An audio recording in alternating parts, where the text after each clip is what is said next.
मी पुष्कळदा हे अगोदर सांगितलेलं आहे, पण परत सांगतो की गोव्यात हौशी संस्था पुष्कळ आहेत आणि त्यांना एक हक्काचं असं व्यासपीठ अगट राज्यनाट्य स्पर्धा किंवा कला अकादमी दरवर्षी देत असतं आणि त्या अनुषंगानेच गोव्यातील पुष्कळ कलाकार तयार झालेले आहेत. त्यांना व्यासपीठ मिळवून द्यायचं काम कला अकादमीने केलेलं आहे आणि त्या अनुषंगानेच मी पण तयार झालेलो आहे, स्पर्धेतून तयार झालेलो माणूस आहे. प्रत्येक स्पर्धकाला किंवा प्रत्येक संस्थेला असं वाटत असतं की आपण अंतिम राज्यनाट्य स्पर्धेत नाटक गोव्याहून मुंबईला घेऊन जावं, हा एक मानस असतो. आणि त्याच्यानंतर एक असतो की आपल्या लाईफ टाईममध्ये, म्हणजे आपण जेवढी वर्ष काम करतोय त्यात एकदा तरी आपलं नाटक अंतिम राज्यनाट्य स्पर्धेला पहिलं यावं. म्हणजे जसं मी सांगत असतो की इंडियन क्रिकेट टीम आहे, त्याच्यात पुष्कळ खेळाडू आहेत, पण थोड्या जणांना तो मान मिळतो की वर्ल्ड कपची ट्रॉफी हातात घ्यावी किंवा हातात धरावी. सो त्यापैकी हा क्षण आहे आणि तो क्षण रुद्रेश्वरने 2दा पटकावलेला आहे. आणि खरं म्हटलं तर तसा हा तिचा हिस्टॉरिकल इव्हेंट आहे, कारण एका संस्थेचं नाटक 2दा अंतिम राज्यनाट्य स्पर्धेत पहिलं यावं असं पहिल्यांदाच घडलं आणि ते रुद्रेश्वरने करून दाखवलेलं आहे. मीडिया नाटक युरिपिडिसनं लिहिलेलं 450 वर्षापूर्वीचं नाटक आहे. आता ते नाटक आता का करावं, इथून सुरुवात आहे. म्हणजे का करावं असं वाटतं दिग्दर्शकाला मीडिया, एवढ्या जुन्या काळी लिहिलेलं नाटक. तर त्याच्यामागे एक छोटासा इन्सिडेंट झाला की मला वाटतं की 1-2-3 महिन्यापूर्वी एका बाईनं आपल्या मुलाचा काहीतरी खून करून काहीतरी असं की न्यूज माझ्या लक्षात येतोय. म्हणजे एक्झॅक्टली मला माहिती नाही काय झालं होतं ते, पण गोव्याचीच बाई होती आणि एक तो इन्सिडेंट करंटली होता. म्हणजे 4-4.5 वर्षापूर्वी लिहिलेलं नाटक असलं तरी त्याचा रिलेव्हन्स आणि अजूनही दिग्दर्शकांना ते नाटक करावं असं वाटतं. यामागे त्या लेखकाने ती संहिता लिहिलेली आहे, त्याच्यात किती पॉवर आहे किंवा त्यात किती त्याचा जो कंटेंट आहे तो किती वरच्या पातळीवरचा आहे हे सांगायला आणि वेगळा सांगायची गरज नाही. कारण अजूनही ग्रीक ट्रॅजेडीतली नाटकं परत परत लोकांना करावीशी वाटतात, कारण त्यांचं रिलेव्हन्स अजून सुद्धा आहे. मीडिया नाटक 2000 किंवा 1999 मी कला अकादमीत एक वर्कशॉप झालं होतं नॅशनल स्कूल ऑफ ड्रामाचं. त्याच्यात आम्ही रोमिओ अँड ज्युलिएट हे नाटक केलं होतं शेक्सपियरचं आणि त्याच्यात मी रोमिओ होतो. त्यावेळी त्या 1 महिन्याच्या वर्कशॉपमध्ये अनेक नाटकं वाचली होती, त्याच्यात मीडिया वाचलं होतं. आणि त्यावेळी मला वाटतं मी कॉलेजमध्ये काहीतरी फर्स्ट इयर किंवा 12thला काहीतरी असेल, पण त्यावेळी ते नाटक मनात घर करून होतं आणि वाटायचं की हे नाटक कधीतरी केलं पाहिजे, आपल्याला कधीतरी केलं पाहिजे असं मनात त्या दिवसापासून होतं. आणि ते एकदा डोक्यात आलं किंवा मनात बसलं की ते तिथंच राहतं आणि मग रिलेव्हंट काहीतरी इन्सिडेंट्स घडले की ते रिवाईव्ह होतं किंवा ते त्याला जाग येते असं म्हटलं तरी हरकत नाही. कारण 99 नाटक वाचलं आणि ते करावंसं वाटलं. नंतर पुष्कळ काळ गेला. नंतर एक दिवशी मी इथंच ऑफिसमध्ये बसलो असताना धनंजय फाळकर म्हणजे थिएटर आर्ट टीचर होते, रुद्रेश्वर बरोबर त्याने पुष्कळ नाटकं पण केली आहेत, ते पण आता नाही आहेत हयात. पण त्यांच्याशी बोलणं झालं की मला मीडिया करायचं आहे. तो म्हणाला तुला मीडिया करायचं, माझ्याकडे स्क्रिप्ट आहे. आणि दुसऱ्या दिवशी झेरॉक्समधून स्क्रिप्ट काढून गेली. आणि तेव्हापासून म्हणजे मला वाटतं 2011ची गोष्ट आहे, तेव्हापासून माझ्याकडे ती स्क्रिप्ट होती आणि मी कधी वेळ मिळाला तर वाचत होतो. डोक्यात डिझाईन्स तयार होत होते आणि नाटक करावं असं वाटलं. कारण अजून एक इन्सिडेंट छोटासा घडला की म्हणजे गेल्या वर्षी आम्ही वर्ल्ड थिएटर डेला एक छोटासा प्रयोग केला होता फोंड्याला. सगळ्यांनी मोनोलॉग्स, छोटे छोटे मोनोलॉग्स केले होते. त्याच्यात मी एक मोनोलॉग केला, वैष्णवीने एक केला, दीपक दादाने केला. असं एक मोनोलॉगचं एक काहीतरी छोटंसं एक, त्याच्यात वैष्णवीनं मीडियाचा एक मोनोलॉग केला. तिथून मला ते होतं डोक्यात, ते जागं झालं. आणि मी वैष्णवीशी बोलणं झालं की आपण मीडिया करूया का, आणि मग हो मीडिया करूया, तर सोलो करूया, सोलो परफॉर्मन्स तिला घेऊन मीडियाचा करूया असं म्हणून मग डिझाईन्स अजून रिवाईव्ह करून ते सुरू झाले आणि नंतर अ गट राज्यनाट्य स्पर्धालयाने नाटक कुठलं घालायचं ह्याच्यावरती दरवर्षी येऊन आमचा जी हे आहे ते थांबतं, कारण कुठलं नाटक करायचं की नवीन संहिता मिळाली तर जास्त चांगली आहे असं म्हणून हृदयेश्वर नेहमी नवीन संहितेला प्राधान्य देतं किंवा नवीन स्क्रिप्ट असावी याचा मानस धरून हृदयेश्वर पुढे चालतो. पण स्क्रिप्ट नाही आहे नवीन, मग कुठलं करावं, तर मी म्हटलं की मीडिया करूया. मी वैष्णवी त्याला मीडिया करूया, ती म्हणाली ठीक आहे करूया. मग मी मीडिया नाटक स्पर्धेला टाकलं आणि मला पहिला प्रश्न आला की तू हे नाटक का करतोय, काय आहे या नाटकात. इथून सुरुवात झाली.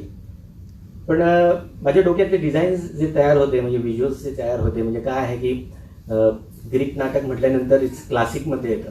म्हणजे आमचे संस्कृत नाटक जसं आहे क्लासिकमध्ये, जसं ग्रीक क्लासिक म्हणजे जे नाट्य प्रशिक्षण घेणारे स्टुडंट आहेत त्यांना नाटकाची सुरुवात कुठून झाली, तर ग्रीक नाटकाचा इतिहास शिकवला जातो. काय होतं, कसं होतं, का सुरू झालं, कुठून सुरू झालं, कशासाठी सुरू झालं, ग्रीक एलिमेंट्स काय आहेत, हे सगळं त्यांना शिकवलं जातं.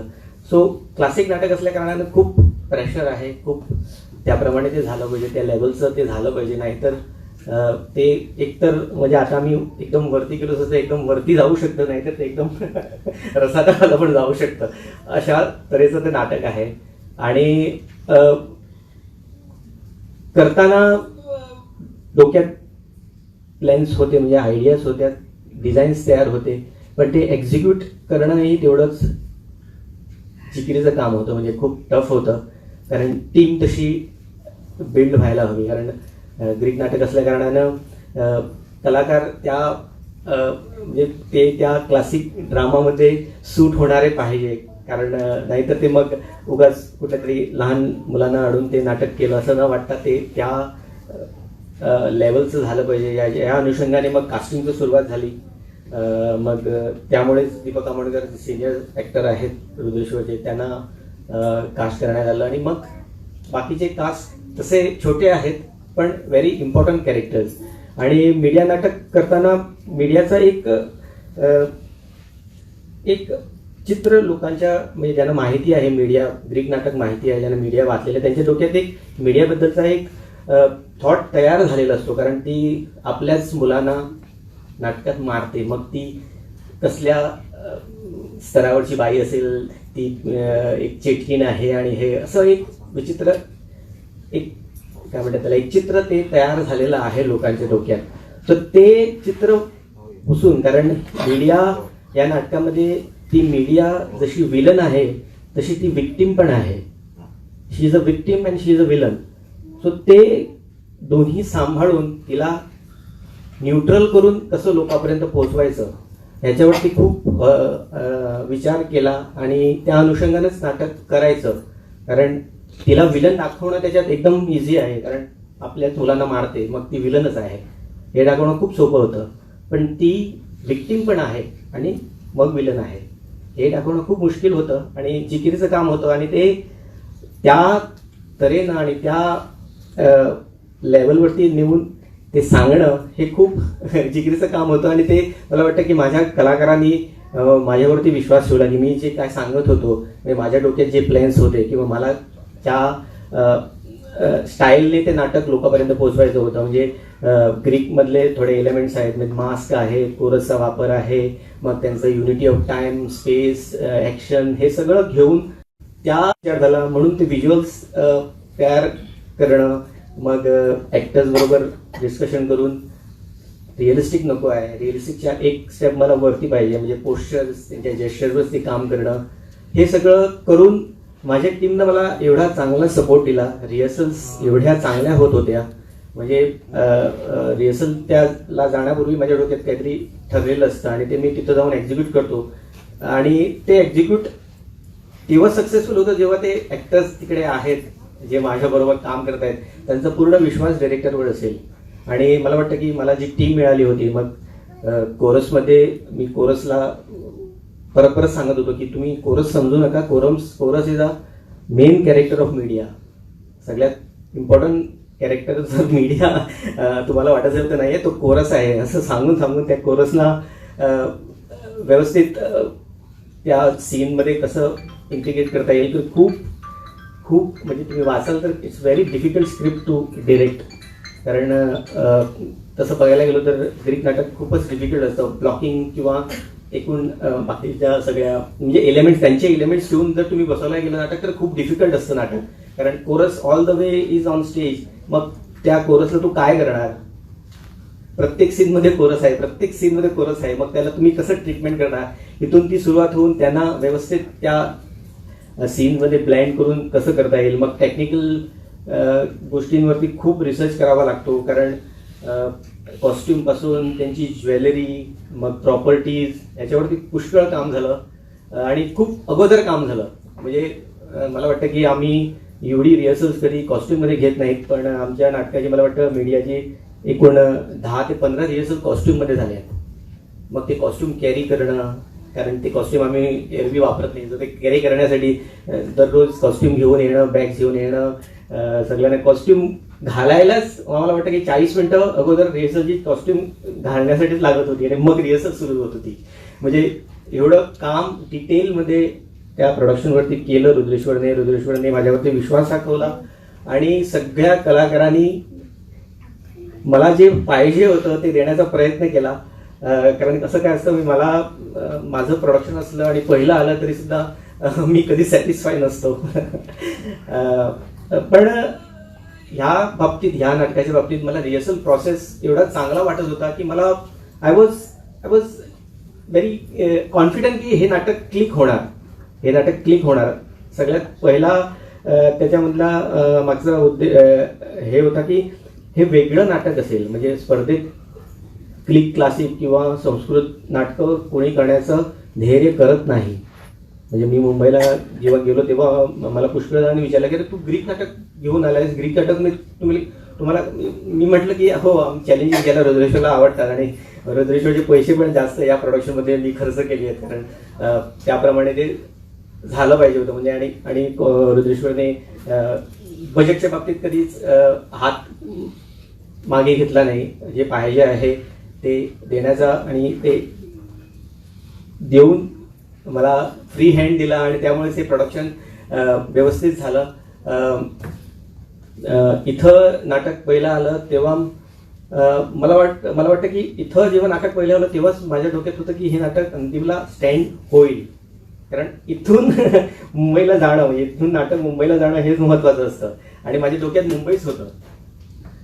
कारण मला माहिती होतं की दिस विल बी समथिंग, म्हणजे बाकीची नाटकं जेव्हा काय म्हणतात ड्रॉ आला तेव्हा नाटकं वाचून कळतात की नाटकाची स्टाईल काय आहे, कसं आहे, म्हणजे कसल्या तऱ्हेची नाटकं आहेत आणि त्याच्यात हे नाटक स्टँड होणार. It will be a different experience for audience also and for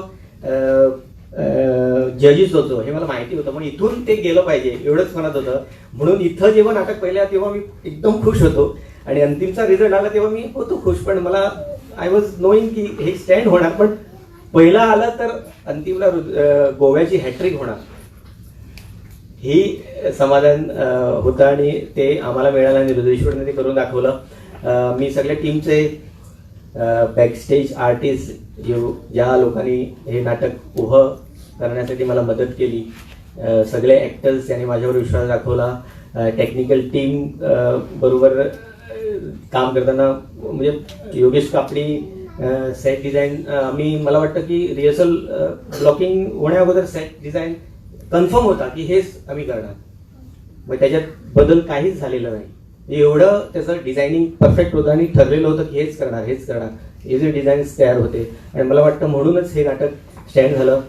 me सगळ्या कास्टचे आणि क्रूचे आभार मानतो, रुद्रेश्वर पणजीचे आभार मानतो मला ही संधी दिल्याबद्दल. आणि जसं म्हटलं आहे की वर्ल्ड कप हातात पाहिजे, म्हणजे थोड्या कलाकारांना, मला वाटतं थोड्या कलांचं हे पहिलंच राज्यनाट्य स्पर्धा आहे आणि ते पहिल्याच राज्यनाट्य स्पर्धेत अंतिमला जाऊन पहिलं नाटक येण्याचा मान त्यांना मिळाला आहे.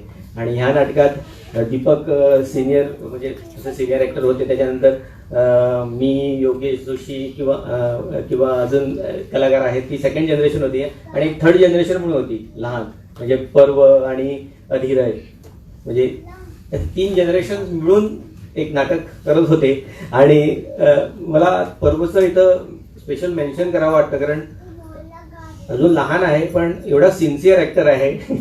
म्हणजे रोज रिहर्सलला मी पण उशिरा येत होतो, पण तो रोज रिहर्सलला एकदम डॉट टाईमवरती असायचा. आणि म्हणजे घेण्यासारखं आहे, कारण आम्हाला सवय नसते की रिहर्सलला टाईमवर येणं, रिहर्सल करणं. पण सर्व काही खरंच तो, मी सुद्धा लेट असला तरी तो टाईमवरती येऊन तिथं खाली वरती येऊन मला ऑफिसमध्ये टाईम झालो फिरून. So it was. रुद्रेश्वरच्या कलाकारांबरोबर त्यांनी सामान पण उचललं. हा, सामान पण उचललं. म्हणजे ओव्हरऑल रुद्रेश्वरमध्ये तुम्ही काम करायला जेव्हा आला तर तुम्ही फक्त ऍक्टर नसतात, तुम्ही एक कलाकार असतात, तुम्हाला सगळं करावं लागतं. तर त्याने ते पण काम केलेलं आहे आणि ही वॉज सो सिन्सिअर की मुद्दामून इथं सांगावं वाटलं मला. आणि मीडियाचे शोज आता एकाच, म्हणजे महाराष्ट्रात पुष्कळजण विचारतात की शो कधी होणार. सो नाटकाचे शोज लवकरात लवकर आम्ही गोव्यात करू आणि महाराष्ट्रातही करू. धन्यवाद आणि नेक्स्ट प्रोडक्शनमध्ये भेटूया.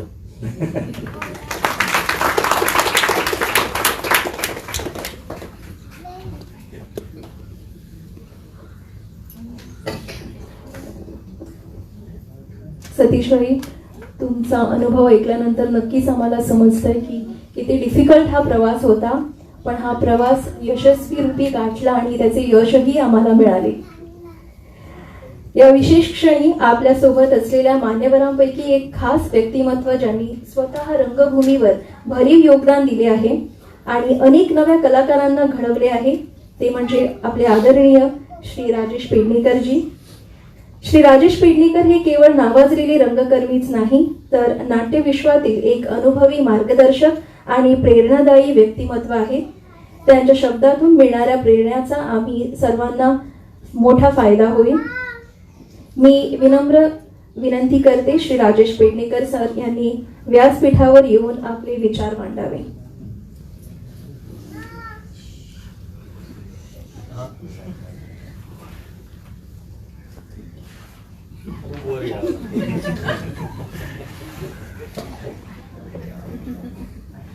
त्यासाठी तुला हे दिलं. नमस्कार. मेन म्हणजे ॲक्टर असल्याने संवाद फक्त स्क्रिप्टमध्ये वाचायचे आणि तिथे पाठ करायचे आणि आम्ही सादर करायचे, असंच ॲक्टर लोकांचं असतं. पण खरंच असं बोलायचं वाटतं आज की प्रथम रुद्रेश्वर संघ हा तुमचा एवढी वर्ष, 32 वर्ष काही ना काही ॲक्टिव्हिटी करत राहणं आणि एकत्र राहणं, म्हणजे मॅक्झिमम सिनियर लोक तर मी अगोदरपासून बघत आहे आणि ते सगळेजण एकत्र आहेत आणि खूप कमी संस्थामध्ये असं होतं की सिन्सिअरिटी आहे. त्याच्यामुळे सुद्धा एक कलाकृती घडवायची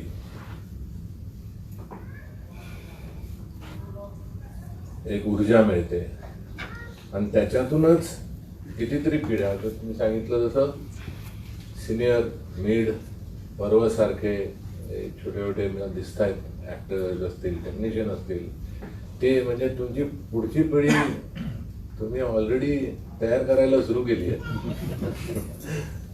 खूप कठीण आहे ते. अँड असं वेगळे नाटकं तयार करणं, मीडिया इज टोटली डिफरंट.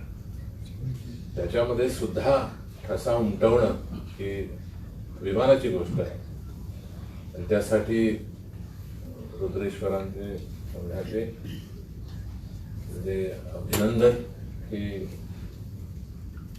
एवढ्या सगळ्या कलाकारांना, म्हणजे मीडिया स्पेशली एवढे कलाकार घेऊन डिफरंट स्टाईलमधून उभं करणं, डायरेक्टरचं चॅलेंज त्याच्यामध्ये, ॲक्टरने सपोर्ट, टेक्निशियन जसं योगेश कापडेचं set, I understand that set has to come first with the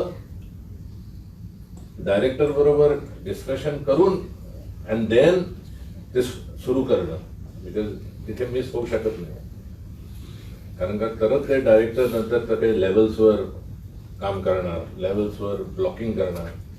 so and it is different, कारण का नाहीतर as he said that it can be boring, it can be super flop, और if it is done it can be best.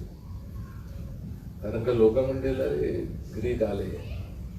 एक काळ होता, Greek नाटक करायला घेतलं, म्हणायचे हे आले, NSD वाले आले, NSDचा स्टॅम्प घेऊन आले. असं होतं टिल तेच नाटक वेगळ्या तऱ्हेने बसवून, वेगळ्या तऱ्हेने अँगलने विचार करून प्रेक्षकांना किंवा परीक्षक असतील और आणि कोणतरी बघणारे म्हणतील हा हे वेगळं काहीतरी केलेलं आहे. आणि ते करणं आणि महाराष्ट्रात प्रथम येणं, आता किती असतं 45 नाटकं, 45 नाटक, तेव्हा पण 45 नाटकं असायची. म्हणजे centre, the best and cream of Maharashtra, the best is in that competition. आणि त्या कॉम्पिटिशन मधून नंतर प्रोफेशनलला बाकीचे ऍक्टर्स, टेक्निशियन्स, डिरेक्टर्स, रायटर्स त्यांना चान्स मिळतो. आता उपेंद्र लिमये वगैरे ते आमच्या वेळेचे, आमच्या एका स्पर्धेतून तो प्रोफेशनलला, he wanted to become a professional, so he went into that. पण हे सगळं म्हणजे अभिमानाची गोष्ट आहे, सगळं तुम्ही करताय ते. आणि कंटिन्युअसली एव्हरी इयर तुम्ही काही ना काही करतात, ती एक वेगळी गोष्ट आहे. आणि त्याच्यामुळे काय होतं, your set of actors get prepared, set of technicians get prepared, आणि एक वेगळी ऊर्जा येते, आणि you start thinking something different. आता हा प्रोसेस झाल्याने मला वाटतं की मीडियासारखं नाटक सुद्धा करायची एक चॅलेंज आली की I can handle this, I can handle this, I can handle this, असं पण करू शकतो. पण त्याच्यासाठी to support director, very important is set of actors. ॲक्टरने प्रत्येकाने ॲक्टर्स, आता तुमचे सगळे सेट असतील, ॲक्टर्स असतील, those actors have to show lot of sincerity, then director will get inspired. तुमचे संस्थामधले लोक will get inspired, will do this, will do this. माझ्याकडे चांगला ॲक्टर्स आहे, कारण ते शेवटी येतो ते ॲक्टर लोकांकडे. कुठले नाटक कुठलेही काढू शकतो, पण whether you have a set of actors to perform those roles, so तो येतो. म्हणून आता तुमचे जे सेट आहेत ॲक्टर्स असे, आय थिंक त्यांच्यावर माझ्या मते जास्त रिस्पॉन्सिबिलिटी आहे to prepare themselves, or to have that sincerity, or to create that mood of preparing that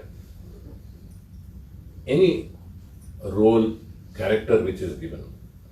आणि त्याच्यासाठी थोडं म्हणजे थोडी एकदम यंग असतील, इफ द संस्था can guide, senior people like you can guide them how to prepare, म्हणजे जसं म्हणतात ते ॲक्टर प्रिपेअर्स.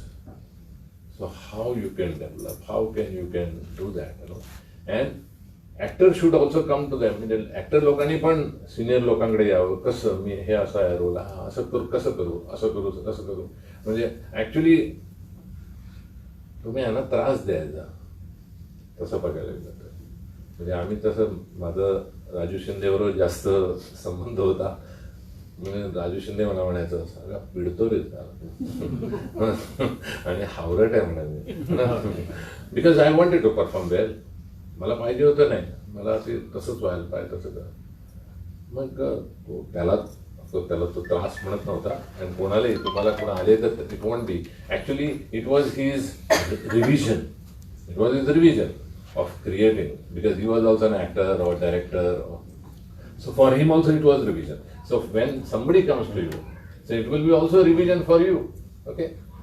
म्हणून I think actors should keep on talking to your directors, and I don't know how easy they are with you all when the rehearsals. पण एक आहे की you need to be little extra. कारण का आपण एक role करतो ना, see that how it can be more different and more better and to have that edge. जेव्हा आम्ही प्रिपेअर करायचो स्पर्धेला, तर तेच सांगतो,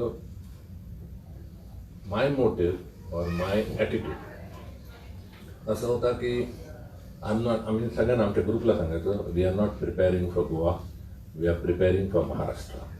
age you have also thought की prepare for Maharashtra. Now, when you prepare for Maharashtra, first thing they start looking at कोकणीचा हेल येतो का, ते अगोदर बघतात. म्हणजे नाकात बोलतात का, हे अगोदर बघतात. तर ती अगोदर ती सुरुवात, आणि नंतर जो इझीनेस आहे, कॅरेक्टरचा इझीनेस आहे, कॅरेक्टरचा म्हणजे ॲज अन ॲक्टर कॅरेक्टरचा इझीनेस काय आहे तो, so that is what is more important.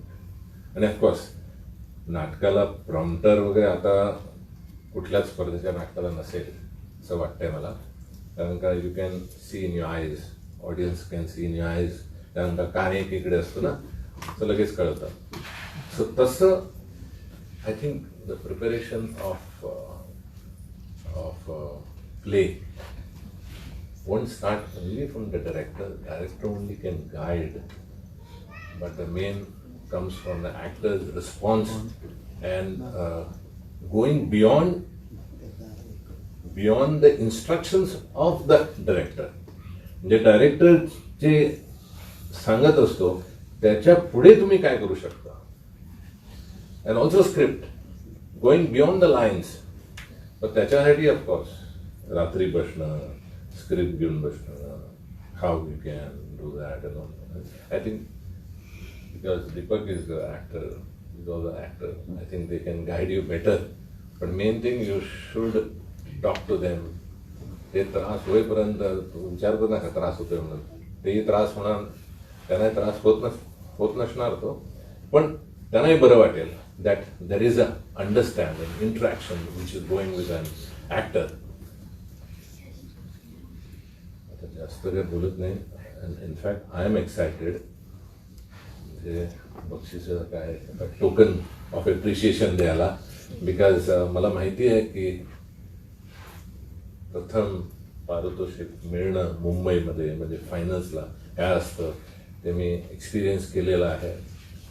आणि म्हणजे ग्रुपला, ॲक्टर्सला इंडिव्हिज्युअली कदाचित मिळतच असते. म्हणून मला कधी म्हणजे 4दा बेस्ट ॲक्टर बॉम्बेला मिळालेला आहे महाराष्ट्र अंतिम स्पर्धेला. पण सगळ्यात जास्त आनंद झाला आम्ही जेव्हा फर्स्ट आलो आणि त्यावेळी घेणं, तो आनंद वेगळा होता. It is because of the group. So all the best सगळ्यांना. अँड असे नवीन नवीन नाटकं दुर्देश्वर निर्माण करत राहील अशी आशा आहे, कारण का you all have great team and consistency and एक इंटरेस्ट असतो to create something better. So again I am saying technicians, छोट्यातला छोटा तुमचा ॲक्टर असून दे किंवा असे असतात लोक, नाहीतर तो ॲक्टर असतो, नाहीतर टेक्निशियन असतो, नाहीतर रायटर असतो, नाहीतर डायरेक्टर असतो. तो फक्त इकडून फक्त तो सपोर्ट सिस्टम असतो. पण माझ्या मते ती support system is very important. So त्यांना सुद्धा अभिनंदन. या नाटकामध्ये पण काही लोक असतील,